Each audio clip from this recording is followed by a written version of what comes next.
Okay, good afternoon, everyone.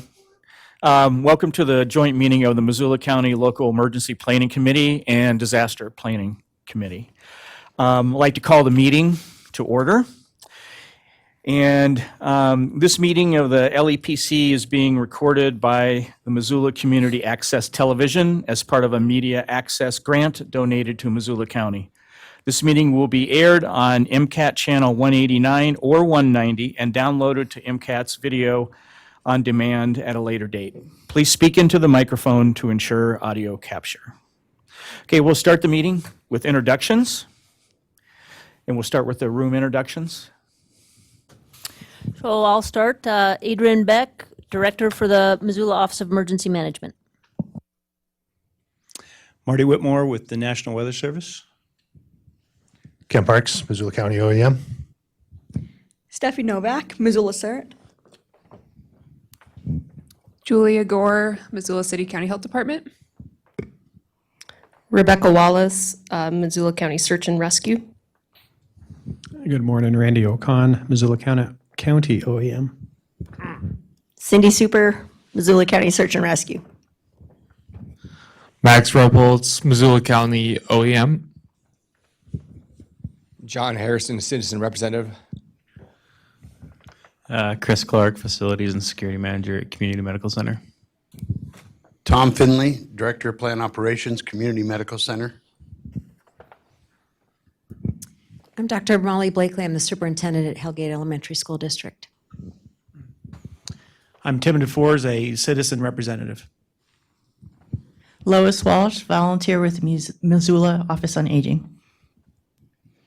Judy Douglas, I'm the volunteer coordinator that helps with the EOC call center. Thanks. And I'm Matt Heimel with County Floodplain. Hi, I'm Dave Crim, Emergency Preparedness over at St. Pat's, and I'm the Vice Chair. And I'm Chuck Imnett, Chair, and I'm representing University of Montana. Okay, we'll start with any public comment for items that are not on today's agenda.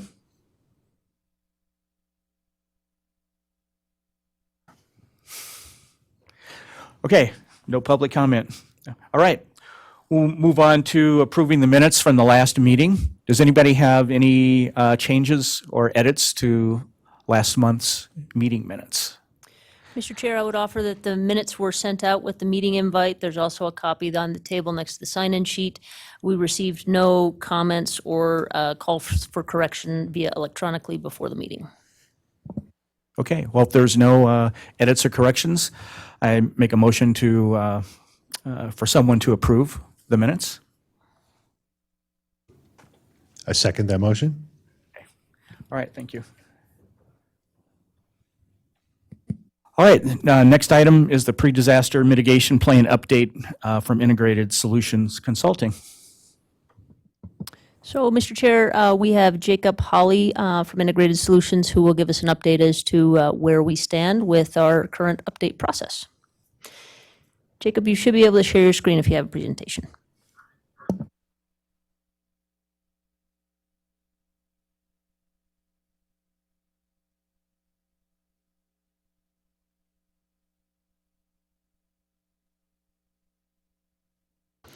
Yes, we can see it.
So looking at where we're at right now in the process, we're in that risk assessment portion of the plan update, and that includes the hazard profile information.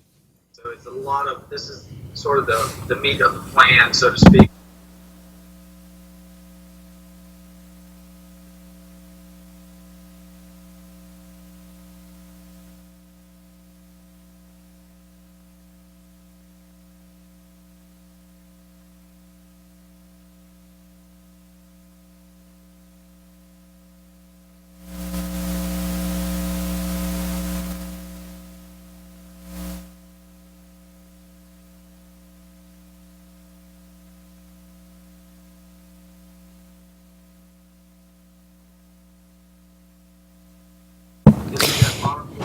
Hey, Jacob, can you stand by for just a second? We're having some audio issues here. We're not hearing you very well, but I think it's a function of our room settings and not your mic.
Okay, Jacob, if you're willing to be our guinea pig, if you could speak.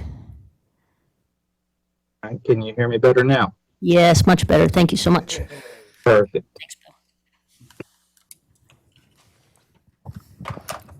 Okay, if maybe you want to back up to just your last slide and give us a quick hot lap, I think we're ready to go again. Sorry, everybody, for the delay. No, that's no problem on my end. Again, recapping that definition of mitigation is a sustainable action that reduces or eliminates the long-term risk to people and property from the future disasters and breaking that cycle of disaster damage repeat. So again, we're looking for those long-term solutions that can build the area back and bigger and stronger than the pre-disaster conditions. So we're not looking to repair or replace with existing conditions. We're looking to enhance those structures, harden the facilities, and so forth. And we'll be getting into a lot more detail of that at the future workshops. So again, looking here at what we're updating, again, is the hazard histories from the previous plan, the profiles from start to finish, and again, we're in the middle of the risk assessment process, including those hazard profiles right now. And we're updating the description of the hazards, locations, extent, so forth. But what we want to highlight is, if you see on the screen, is it says, does the plan include a description, type, location, extent of all natural hazards that can affect each jurisdiction? And that's something that FEMA is really emphasizing more and more on the plan updates now. That's why we need, for the next round of workshop meetings, we'll need full participation from all jurisdictions to ensure that everyone meets that criteria for being considered as a participant. So they're not just saying, you know, little things here and there that you attend a meeting, you're done. They want to know how you participate. So what we're doing is breaking out those hazards not only from the county level, but getting it more zeroed in to show some of the potential differences within the county and other jurisdictions. So we'll discuss more about that at the workshop when we do the qualitative analysis for each hazard ranking. But we're going to go a little more in depth on that. But just quickly, the preliminary findings so far from the survey is the 112 responses, and this was downloaded as of yesterday, with 61% of the responses indicating that they've lived or worked in the county for at least 11 years, which we always like to see that number because people that have lived in a location longer tend to know more about the hazard history and what can be expected. Of those 112 responses, 88 of them have fully completed the survey, which equates to a 79% completion rate, which is really good numbers that we've seen from other places too. So again, just a couple other questions we highlighted for today's briefing. We'll give a full rundown of this because Adrian, I believe you guys are going to go out and present this at some community councils in the next week or so. So there may be some more respondents come in for the survey. But as of now, the hazards of greatest risk in order of ranking, basically from what the public's identified, was severe weather, drought, wildfire, communicable disease, hazmat, and earthquake.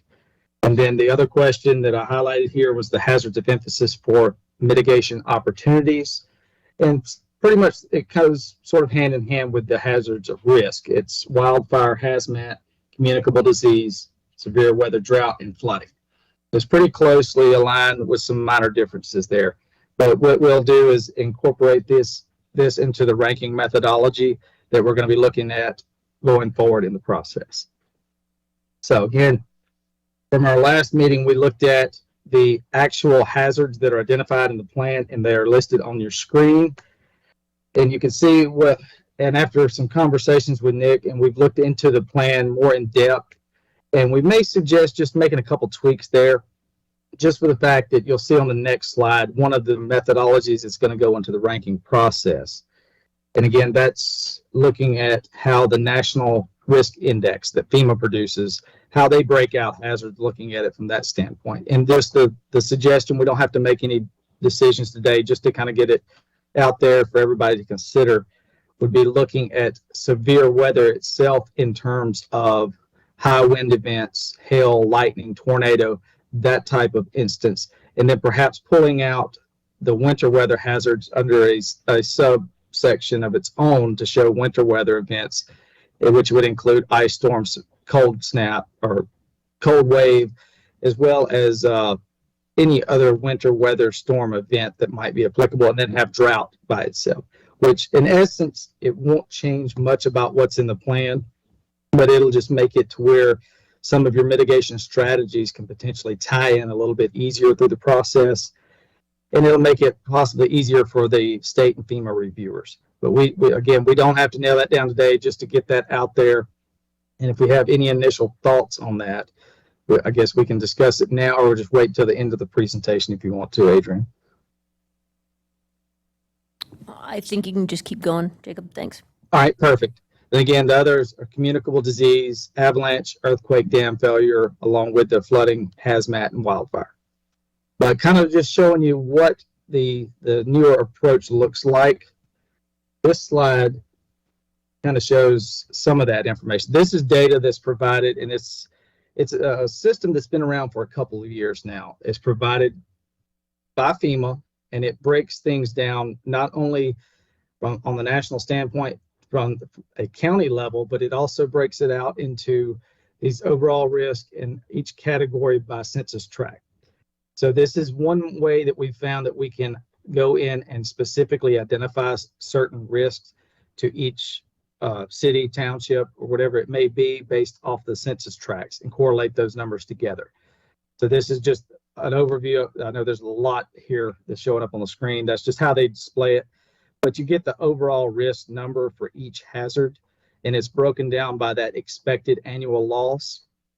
And the expected annual loss is determined through a functionality of the Social Vulnerability Index, or the SVI ranking, as well as community resilience. So the overall risk for certain hazards here, and when you're looking at it instantly, you may think that's a little skewed potentially, but a lot of it boils down to the fact that FEMA looks at your overall risk as a county as sort of low, because you have a lower social vulnerability ranking with a high community resilience. So that can kind of throw the numbers around a bit, but we take this into account. This is, again, a small piece of the puzzle of the way we do our quantitative analysis. So we're going to lump this in with not only this information provided by FEMA, but also the actual hazard histories in terms of probability, which is a higher weighted factor.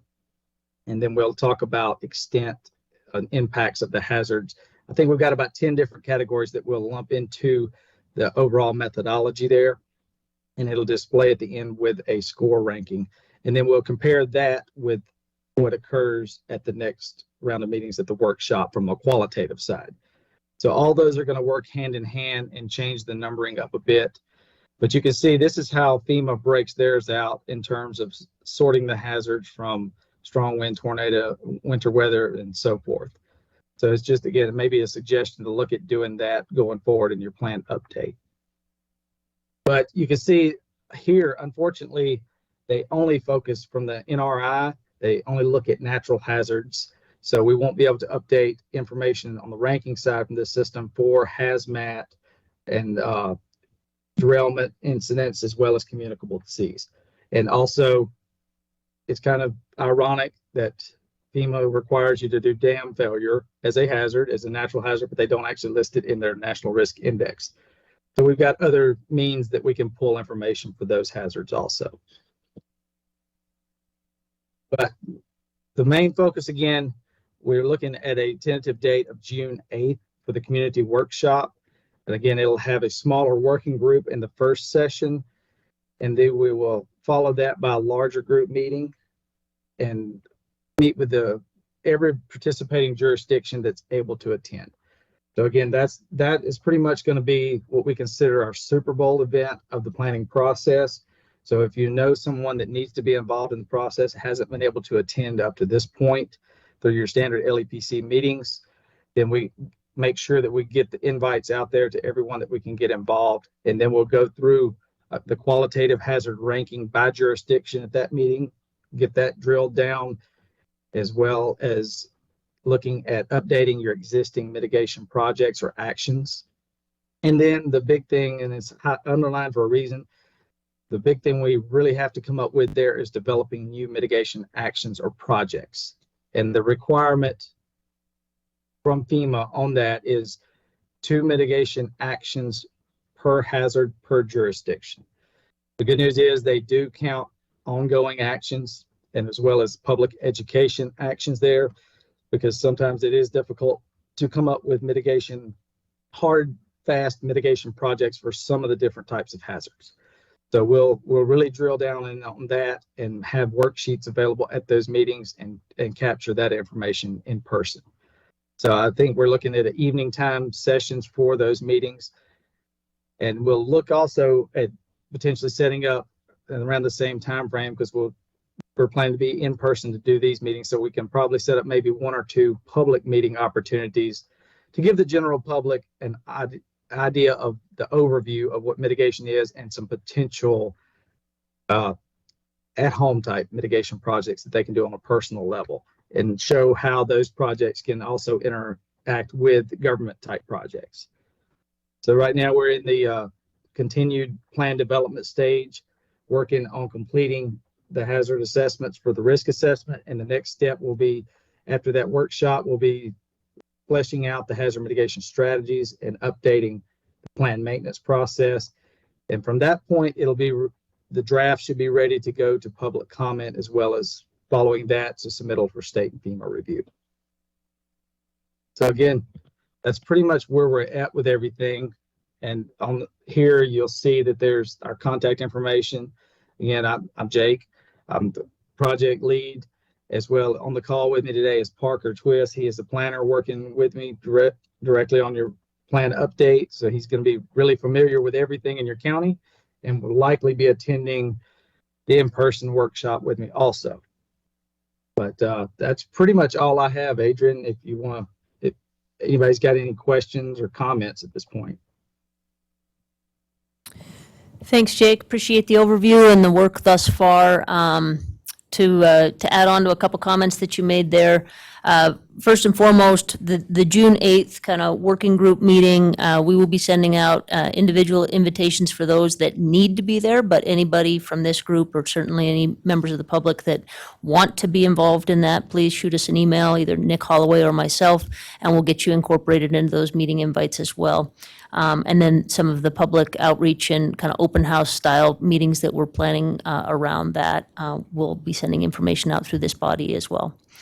Additionally, as Jake alluded to, we are meeting with all of the community councils this week.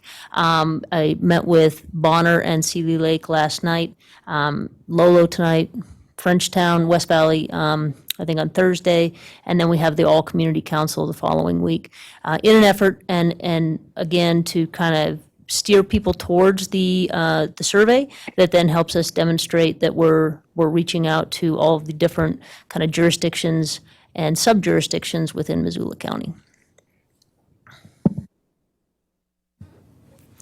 All right, next up, we have our National Weather Service update and outlook from Marty. Ray is actually going to give you the water. Okay.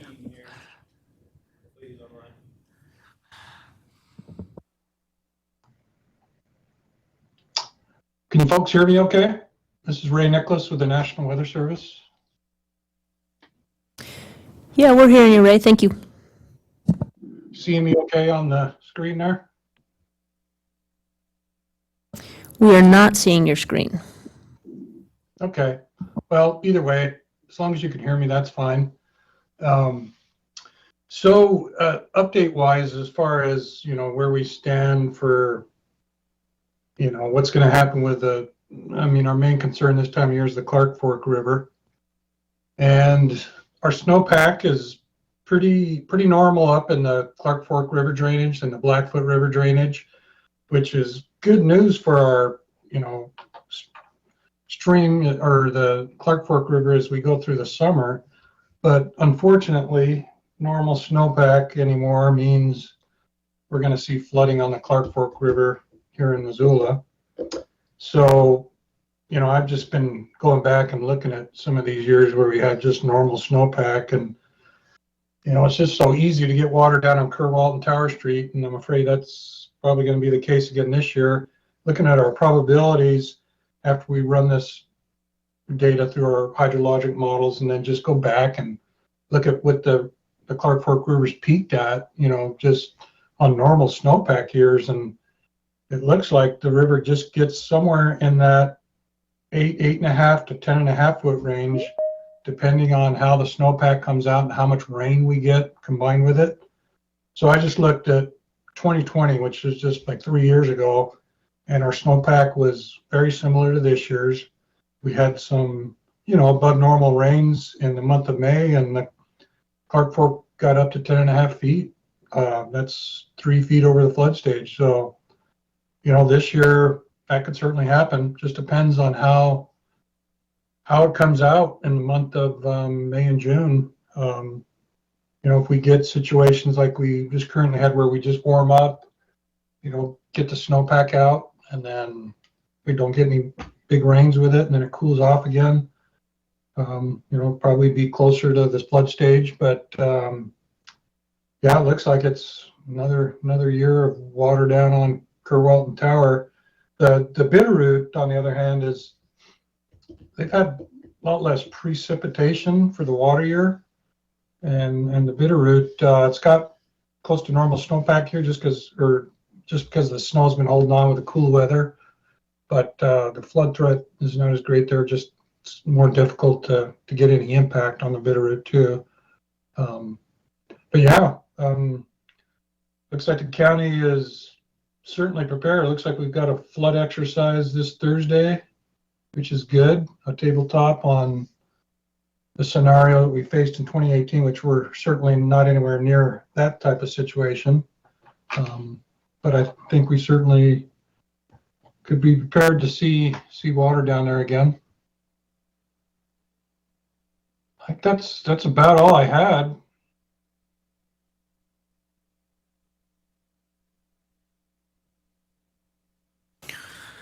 Okay, thank you, Ray. Next up is emergency alerts issued this quarter. Adrian. Thank you, Mr. Chair. Been a relatively quiet quarter relative to emergency alerts issued. We issued one alert on the 21st of March for a missing 91-year-old who had wandered away. That one, fortunately, was a successful alert, and the individual was found shortly thereafter.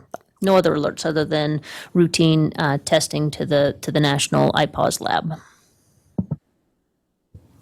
Okay, thank you. Next, we have our LEPC Standing Committee reports and updates, and we'll start with the IMT Oversight Committee. Ken? Thanks, Ken Parks with the Western Montana All Hazard Incident Management Team. We have been getting applications, and we've got some new membership. We're looking good right now. We're looking at potentially having an exercise towards the end of May to just do a test of all of our equipment and do a remote non-urban setting kind of scenario set up at the helibase and just get all our stuff out and make sure it still works and get ready for the summer and for the flood season. And as was mentioned, we are having a flooding tabletop on Thursday out at Station 5, Missoula City Station 5 out Miller Creek. It should be going over 2018, just looking at getting some new faces introduced to the group and go over our planning and our scenario there and play that out. So anybody who hasn't been invited to that, you're welcome to come out. Just let me know that you guys are planning on coming. That's all I got. All right, thanks, Ken. Next is the Access and Functional Needs Committee. Julia? Hi, everyone. My name is Julia Gore. I'm the new Public Health Emergency Preparedness Coordinator for the Missoula City County Health Department. We just had an Access and Functional Needs meeting a week ago. That group has been kind of dormant since COVID, so we're getting together again. Some projects we're going to be working on is promoting Smart 911 and sharing profiles, working with PIOs across the state to create an AFN checklist for during disasters, and then seeing how AFN is being represented in disaster mitigation plans. And then I can also speak to heat. That, again, has been dormant since COVID, and so Cindy Farr and I will be starting to get that up and running again, and hopefully I'll have more to share next meeting. That's all I got. Thanks, Julia. All right, grants is next, and we'll talk about the Homeland Security Grant. And Adrian? Opportune timing, the Senior Advisory Committee of the SERC, the State Emergency Response Commission, is actually meeting right now to review applications that were submitted from local government jurisdictions. Missoula County submitted Missoula County as a whole submitted 3 grant proposals, one from the Missoula Police Department, one from Missoula Sheriff's Office, and then one under our office's banner. And I'll just briefly describe those. So Missoula Police Department put in an application for a armored vehicle that would assist with SWAT deployments and provide safety for those individuals. The Missoula Sheriff's Office put in for a vehicle, and I can't remember what the acronym stands for, but they call it a ROOK. Essentially, again, a very specialized vehicle for use with tactical teams such as SWAT and SRT that enables them to just get more advantageous positioning closer to dangerous suspects. And then finally, in working with the EMS Council, our office submitted kind of a holistic grant that would enable more and better CPR, cardiopulmonary resuscitation, hands-only training to the public. So really trying to do a larger initiative around bystander CPR by way of providing just free training to the public, as well as potentially looking at some software that could be deployed within Missoula County that would enable bystanders to be alerted of a nearby cardiac arrest. So we're hopeful that any one of those 3 or all 3 of those would be funded, but Homeland Security grants continue to be very competitive. So hopefully we'll have an update at the July LEPC meeting as to where those shook out. Okay, thank you, Adrian. Next on the agenda is the upcoming trainings and exercises. Mr. Chair, I'll just run through a couple of these pretty quickly. As already mentioned by Ken, we are hosting a flooding tabletop. Looking at 2018 as our last most significant flooding year, and coming up with some scenarios to just really have a discussion-based conversation with all of our agency partners. As names have changed, people have changed through different positions, it's just an opportunity to refresh with not only our current plans, but also just make sure that everybody knows who everybody is well ahead of the event, and talk through any kind of pre-planning that may be appropriate. The Montana Electric Grid Cybersecurity Tabletop Training is being hosted by Missoula College. There is a link that's been provided, kind of spread far and wide, to sign up for that. It is an all-day tabletop on the 16th of April. If anyone who is still interested in that and has not seen that link, please just shoot me an email. I'd be happy to send it to you.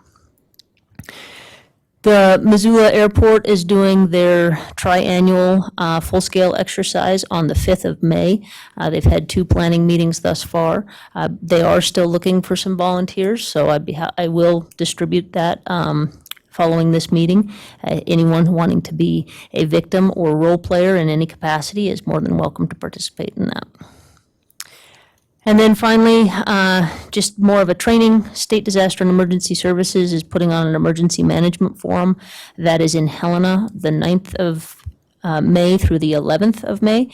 The agenda and registration links and registration kind of fees are available on the State Disaster and Emergency Services webpage. Okay, thank you, Adrian. Our second to last item is the local and statewide hazmat incidents since our last meeting. Mr. Chair, I'm not aware of any within our jurisdiction since in this last quarter. We don't have any representation today from the fire departments or the regional hazmat team, I don't believe.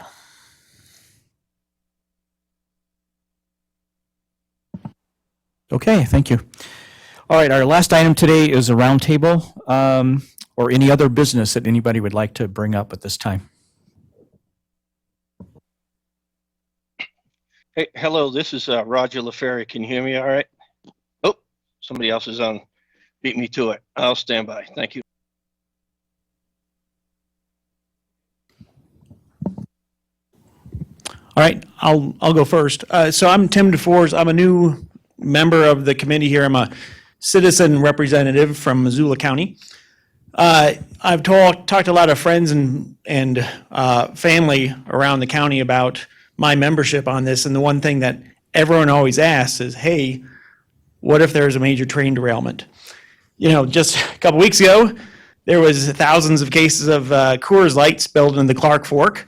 if that had been ammonia and if they had been downtown here, what kind of plans are in place to deal with that? I'm sure there is. I know there is. But it is something that is constantly asked of me. And other than I think we're good, I don't have much to say. So I know we don't have reps from the hazmat team here, but just to kind of thumbs up that, yeah, this is something we look at, this is something we do, this is something we're ready for. I'd love to hear a thumbs up on that. Can I give you a thumb sideways? So this is Roger LaFerre. Go ahead, Roger. I'm a member of the Missoula Hazmat Regional Response Team. So, in answer, first of all, hi Tim, it's good to see you. We've done a number of exercises when Tony Bassino was over at Montana Rail Link, and he actually has a training rail car that is a leaking gas rail car, and so it was really, pretty much every year before COVID, and then a couple of years between the end of COVID, 2020 now. We would go there and actually exercise a release at one of the rail cars. And there's a device that Missoula Regional Hazmat Team procured, which actually secures the top of a leaking tank in the event we have a problem with that. So I can just speak to the hazmat team and their capability, but we've done some exercises on that particular issue. Thanks for that, Roger. And I'll just add on a little bit more. And the reason I said thumb sideways is that, as a jurisdiction, Missoula City and Missoula County, we're very fortunate in that we do house one of the regional hazmat teams for the state and have quite a bit of capability locally because of that. But I think when I talk to the public, I have a lot of the same interactions, right? And they want to know what is the exact plan for this exact chemical spilling at this intersection or at this rail crossing. And they're wholly dissatisfied when I say, well, there isn't one. But the answer is that we have our emergency operations plan that has a framework of all the different components of all the different agencies that would need to be kind of amassed to deal with an incident such as that. And so by way of example, it's how we organize that response to carry out all of the different things that need to happen, whether that's how we're going to notify the public of the protective actions that they need to take by way of emergency notifications, how we're going to deploy hazardous materials resources to protect human life and or the environment, how we're going to utilize law enforcement to effect evacuations or deny access or entry into a toxic environment. The emergency operations plan is the framework for how all of those different components come together. I would love to say seamlessly, but pretty coordinated. Great. Thank you very much. I appreciate the answers, and I know it can be a very complex problem with a lot of different agencies involved. So I tell people that I'm going to bring it up, and I brought it up, and I'm pretty happy with the answer. So thank you. Well, thank you, and I really do appreciate the comment. And when we think about kind of the role and the purpose of the local emergency planning committee, it really is with that eye and focus towards hazmat and the community's right to know. And so, the fixed facilities that do their annual reporting for the quantities and type of hazardous materials that they're storing on site, that all goes into kind of those planning processes. And what Roger was referring to is those things that we know are here and preparing for the unknown by way of exercises. There is some legislation that's moving through over in Helena right now. We'll see how that shakes out, but it could put a little bit more onus on local emergency planning committees to be a little more robust and more specific in some of those plans.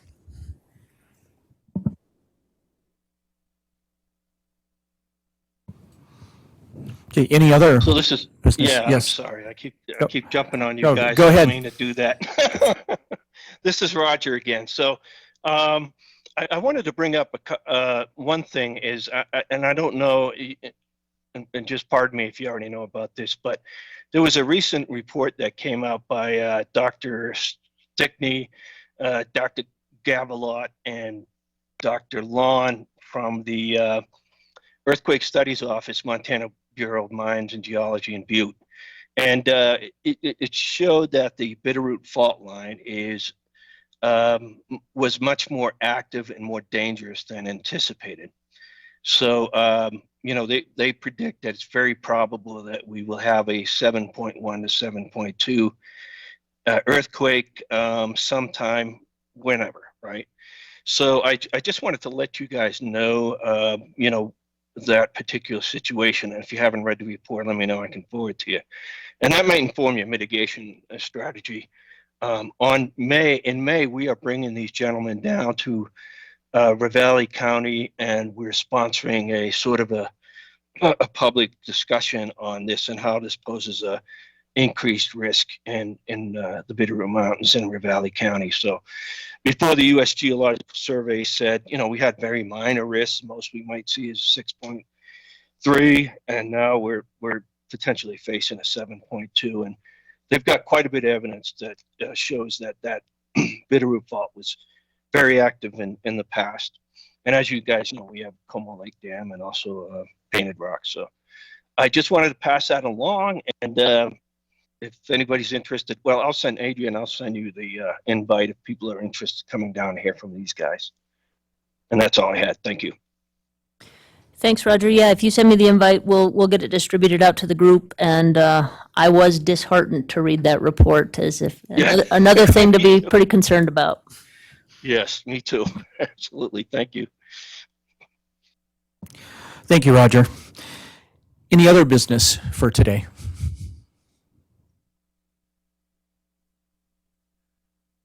Okay, well then, I'll need a motion to adjourn the meeting and a second. Okay. A second? Second. All right, thank you. All right, meeting adjourned. Thank you, everybody, for coming. Look forward to seeing you again in July. Thanks, everybody, and thanks for your patience with technical difficulties. Nick will be back next time and can do it seamlessly, I'm sure.